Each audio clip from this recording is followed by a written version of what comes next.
Welcome back नाजरीन। Wake up Pakistan में एक बार फिर खुश आमदीद करेंगे। ब्रेक से पहले हम मुल्क भर के और बैरून मुल्क से भी हम कुछ स्टोरीज, टॉप स्टोरीज आपके सामने पेश कर रहे थे और अब हम मुल्क की बात करेंगे। यासिर, मुल्क में आई थिंक सबसे बड़े मसाइल हम कराची वाले फेस कर रहे हैं। आपको क्या लगता है कि कराची में क्या कमी है? हम रोड्स की बात करें, हम पानी की बात करें, तो कराची महरूमी का क्यों शिकार है? ये बड़ा मुश्किल क्वेश्चन हो चुका है हमारा, और ये आप और मैं बहुत अरसे से इसके बारे में बात कर रहे हैं कि ये शहर कराची आखिर इसकी हालत ऐसी क्यों है। और हमारा, आपको याद होगा कि जब 18 अमेंडमेंट आई थी तो उस वक्त लोगों की बहुत ज़्यादा एक्सपेक्टेशंस थी कि अब प्रोविंसेस जो हैं वो ज़्यादा पावरफुल हैं, ज़्यादा इंडिजिनस हैं, ज़्यादा सफिशेंट होंगे, ज़्यादा फंड्स अवेलेबल होंगे, तो इंफ्रास्ट्रक्चर के ऊपर भी काम होगा, हेल्थ पर भी काम होगा। लेकिन ऐसा क्यों नहीं हुआ? क्या हुआ? ऐसा हुआ ही नहीं।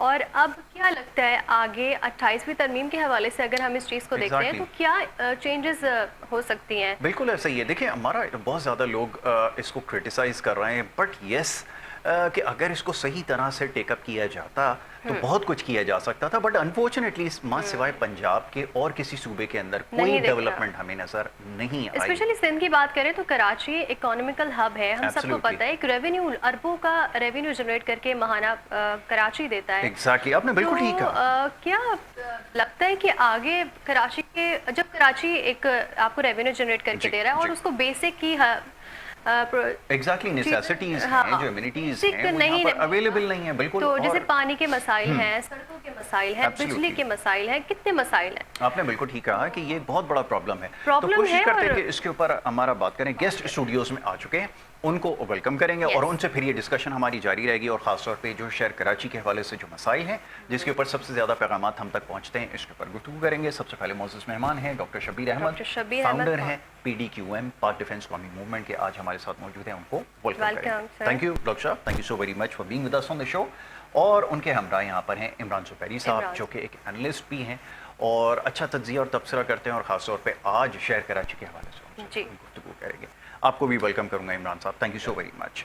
जी डॉक्टर साहब, आपसे गुफ्तगू का आगाज़ करते हैं। सबसे पहले, जैसे अभी हमारा और हम इस चीज़ को मेंशन कर रहे थे दोनों, कि 18 अमेंडमेंट के बाद बहुत ज़्यादा एक्सपेक्टेशंस थी कि ये डिलीवर करेगी, प्रोविंसेस ज़्यादा स्ट्रेंथन हो जाएंगे, तो हेल्थ के ऊपर काम होगा, एजुकेशन के ऊपर काम होगा, मगर हमें सारा डिज़ास्टर ही नज़र आया। और अनफॉर्चुनेटली टिल डेट अभी तक कोई ऐसा प्लान नहीं है।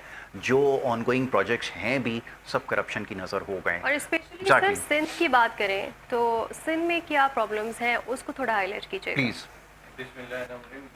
हमने शुरू से काफ़ी अरसे से, जब कि ये 18वीं तरमीम का बिल पास हुआ पार्लियामेंट में, तो खैर पाकिस्तान में मैं ये कहूँगा कि मैं बहुत उन चंद लोगों में था कि जिन्होंने फर्स्ट डे से इसकी मुखालफत स्टार्ट की थी कि वफाक कमज़ोर हो रहा है, और वफाकी इदारों को कमज़ोर करने का मकसद ये है कि मुल्क के अंदर इंतशार फैलाना। और उसके बाद आवाम को वो मैं एक फ़िक्र अक्सर कहता हूँ, ये इसी हवाले से मेरा होता है कि उस टाइम खासकर MQM को एक लॉलीपॉप दिया गया था कि जी हम मज़ीद सूबे बनाएंगे।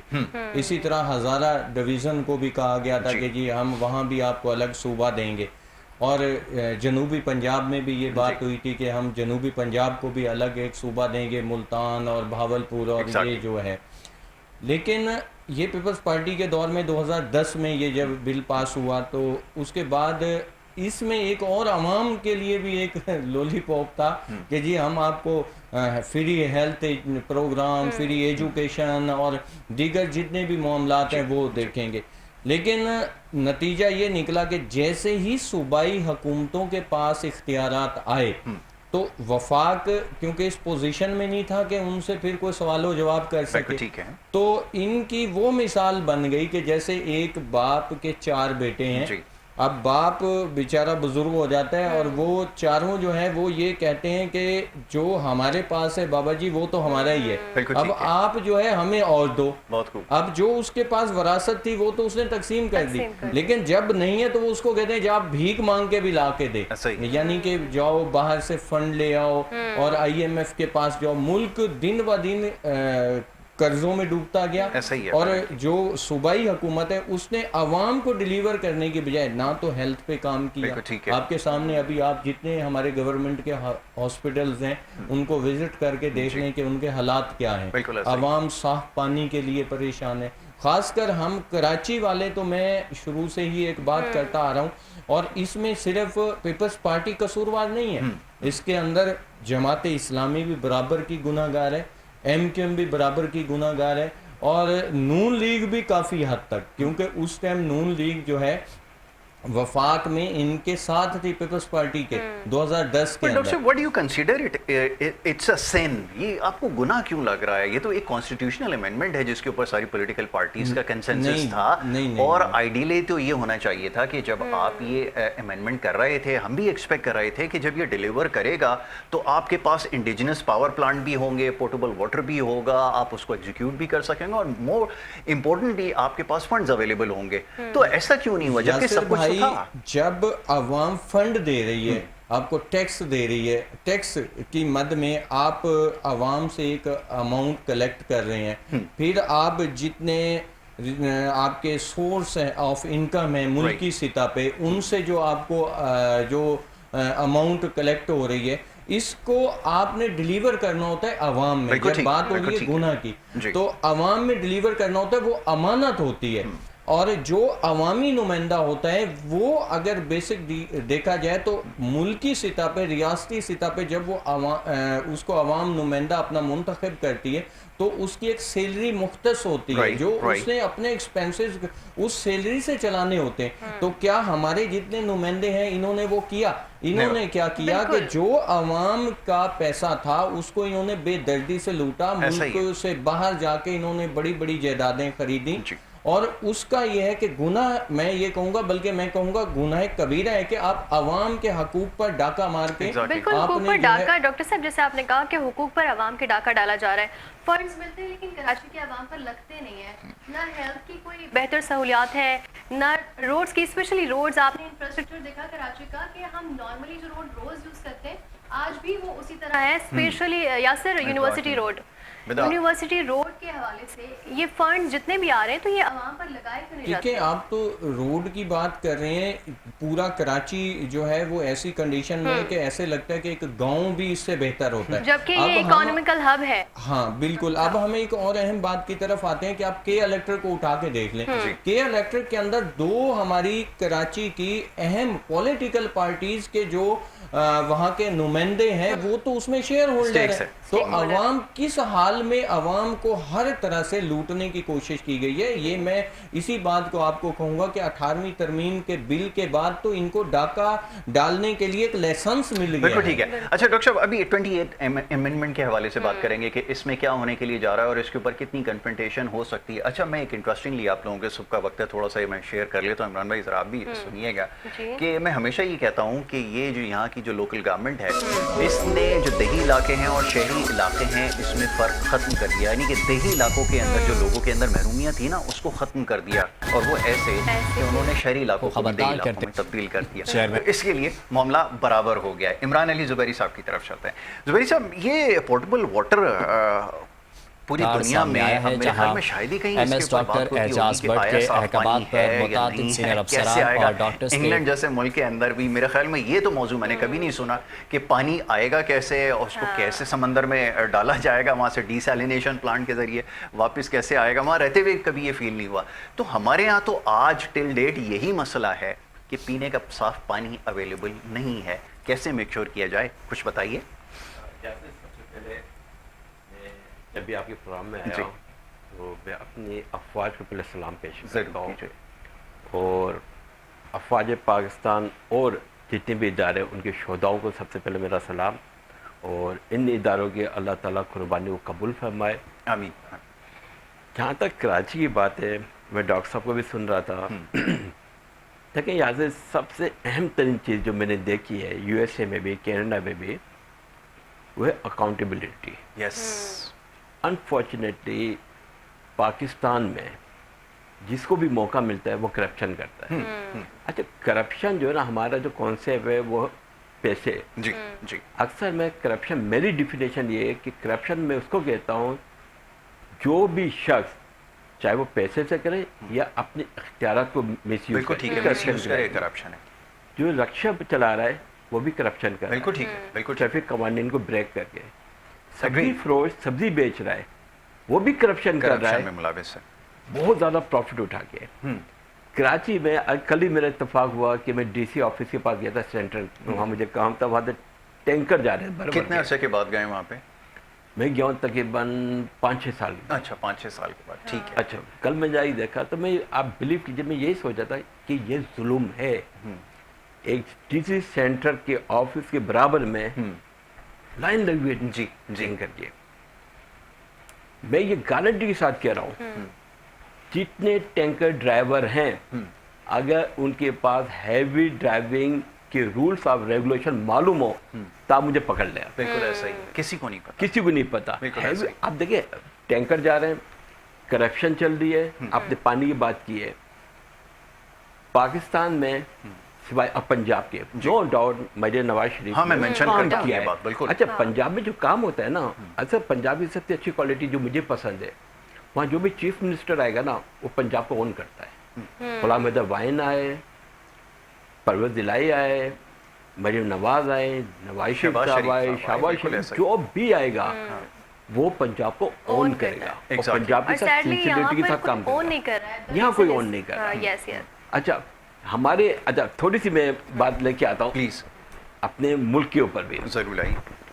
कानून बनाने वाले, सॉरी टू से, अगर किसी को बुरा लगे तो मैं पहले माफी चाहता हूँ, कानून बनाने वाले करप्ट, कानून का इम्प्लीमेंट करवाने वाले करप्ट, राइट, कानून का फैसला करने वाले करप्ट। कैसे सिस्टम सही सर? सीरियस कॉन्सिक्वेंसेस होंगे, आप तो हमें मुश्किल में डाल देंगे, ये तो आपने सभी को अच्छा इमरान साहब, अभी आपने टैंकर के हवाले से बात की तो कहा यह जा रहा है, मैं कहीं पढ़ी थी तो उन्होंने कहा कि अगर आवाम को लाइनों से पानी दे दिया जाए और 24 घंटे पानी आए तो ये टैंकर माफिया खत्म हो जाएगा। तो टैंकर माफिया पे ऐसी कौन सी सरपरस्ती है जो ये पानी लाइंस में नहीं आता और टैंकर माफिया अभी भी चल रहा है? यस, बहुत अच्छा सवाल किया। देखिए, टैंकर माफिया जो है ना, बगैर किसी की सरपरस्ती के नहीं चल सकता, इम्पॉसिबल। और ये मिलियंस का जो ना, तो ये महरूमी बनाई गई है, या डेफिनेटली 100% सेल्फ मेड सिचुएशन है, राइट? ओके, क्योंकि ये फंडिंग जारी है।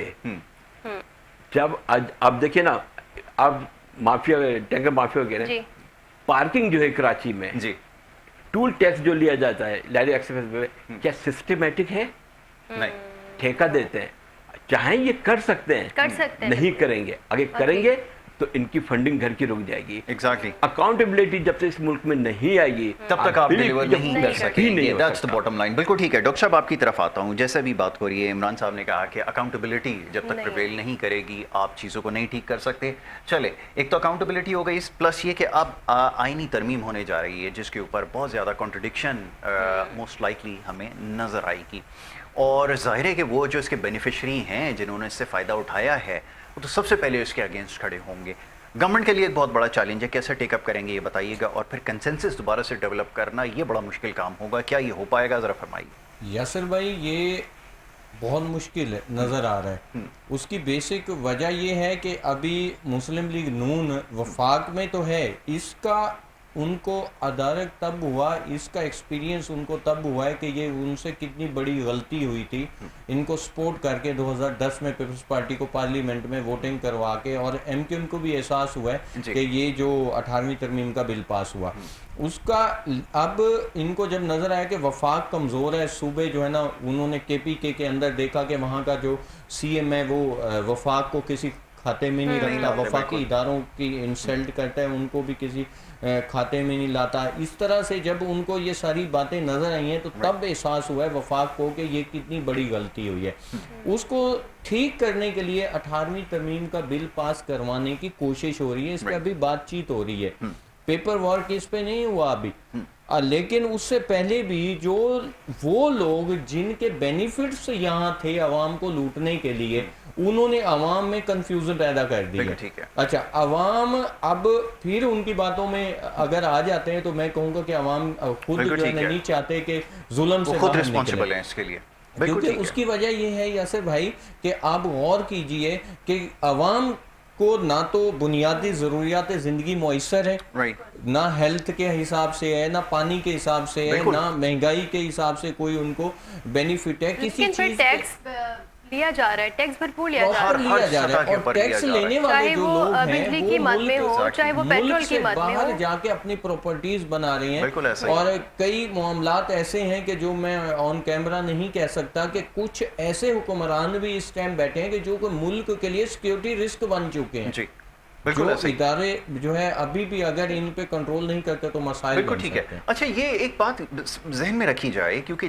जैसे अमेरिका जैसे मुल्क की हम मिसालें देते हैं ना स्टेट लेवल के ऊपर, वहाँ पर स्टेट ऑटोनमस भी है और बहुत इंडिजिनस भी है, पावर प्लांट्स भी आपको मिलेंगे, टैक्स रिकवरी भी मिलेगी और डिलीवर करते हैं स्टेट की सतह के ऊपर। बट हमारे यहाँ वो एक्सपेरिमेंट बिल्कुल जो है वो उसके अगेंस्ट हुआ और नतीजा आपके सामने।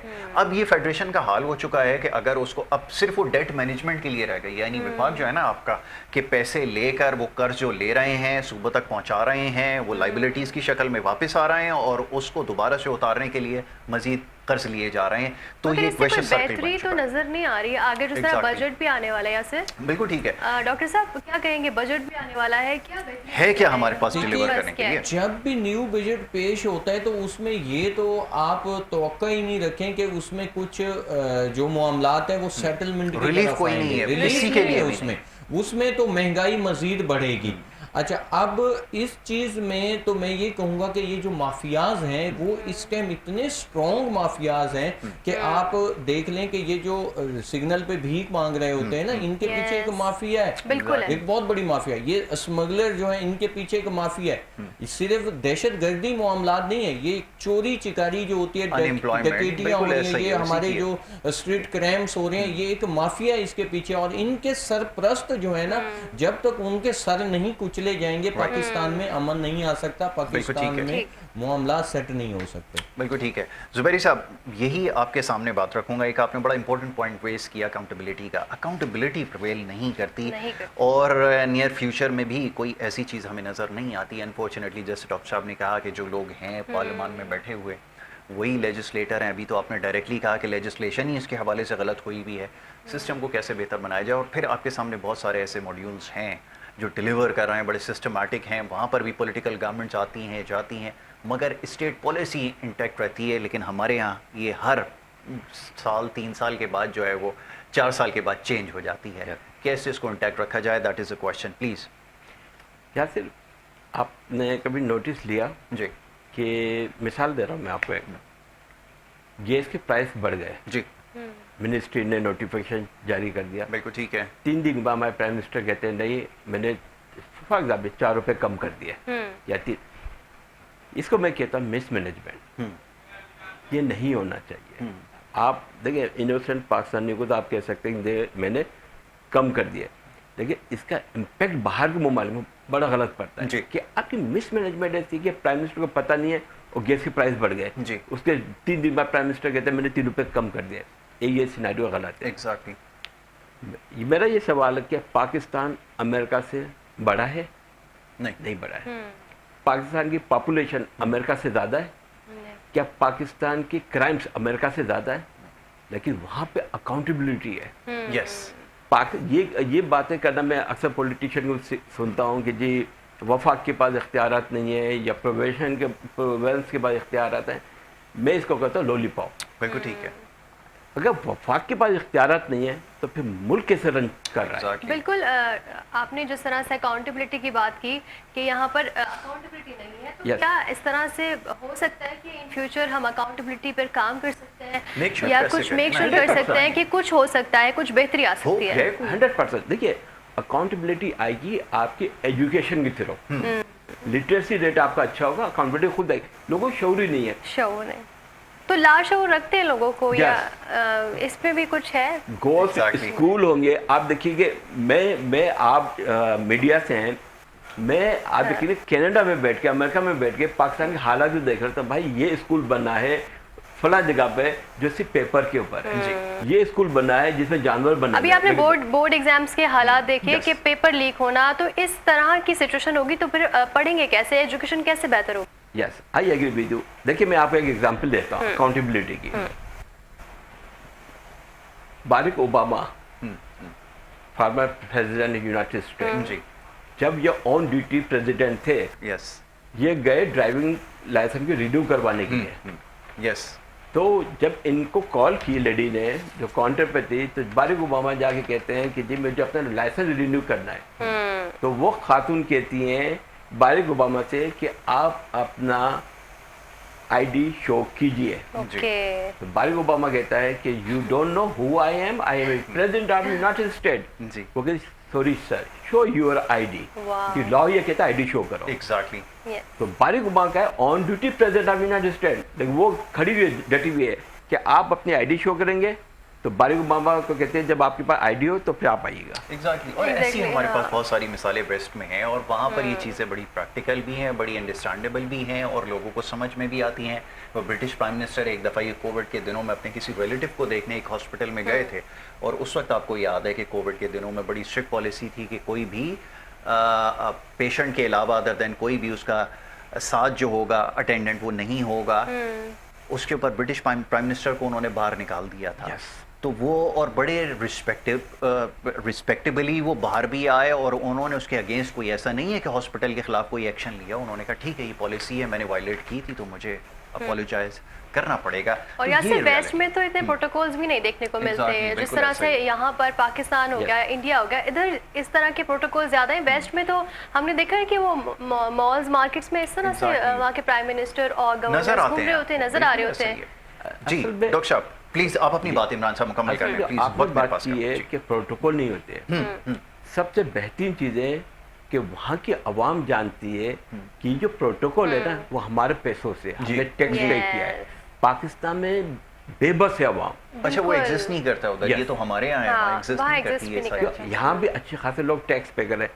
सिक्योरिटी गार्ड आवाम रख रही है, पानी घर में नहीं आ रहा है लेकिन टैंकर आवाम मंगवा रही है, लाइट, एजुकेशन, हेल्थ। मैं ये कहता हूँ जो आवाम फंड दे रही है, सबसे ज्यादा जो कराची से फंड जा रहा है टैक्स की सूरत में, कराची को क्या फायदा हो रहा है? सिर्फ मेरा इतना सा सवाल है। कराची को तो कोई फायदा नहीं। मैं आपको एक बहुत ऑथेंटिक बात बताऊं, देखिए पॉलिटिशियन जो होते हैं ना ये बड़े समझदार होते हैं। बिल्कुल। इन बाप पॉलिटिशियन, बेटा पॉलिटिशियन, उनका बेटा, ये जब रिटायर होते हैं तो इनकी सॉलिट्यूड से बहुत बड़ी बात है, जब ये रिटायर होते हैं तो फिर कब्रिस्तान चले जाते हैं। अवाम में ये इनको पता नहीं तो अवाम क्या करिए।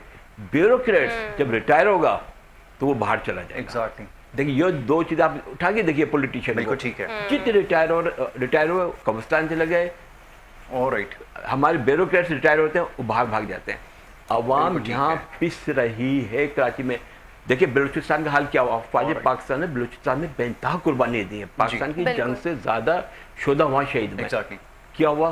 पॉलिटिक्स व इन्वॉल्व थी, लोगों में एहसास महरूमी शामिल हुई।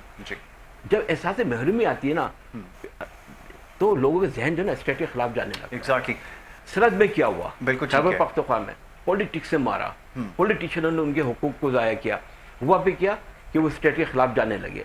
अब मैं आपको एक बात बताऊं, मैं कराची में लोगों के बीच में बैठता हूँ, यंग लड़के बहुत गलत मुनासिब बातें अब करने लगे। कराची का हाल देख रहे ना, कुछ भी नहीं है। वो कहते हमारे बिल्कुल सही है, आपकी यूथ को डिप्राइव कर ये जुल्म हो रहा है। लास्टली डॉक्टर साहब से कमेंट करेंगे। डॉक्टर साहब अब ये 28 अमेंडमेंट के हवाले से जैसे बात हो रही है, और इससे पहले भी ये क्वेश्चन मैंने आपके सामने रखा था, कन्फ्रंटेशन तो होगी, मगर ये कि गवर्नमेंट के पास एक अथॉरिटी होती है चीज़ों को इम्प्लीमेंट करवाने के लिए, उनके पास कुछ कार्ड्स होते हैं जिसके ज़रिए बार्गेन की जाती है। स्लोली और ग्रेजुअली आपके ख्याल में ये प्रोसेस मुकम्मल हो सकेगा?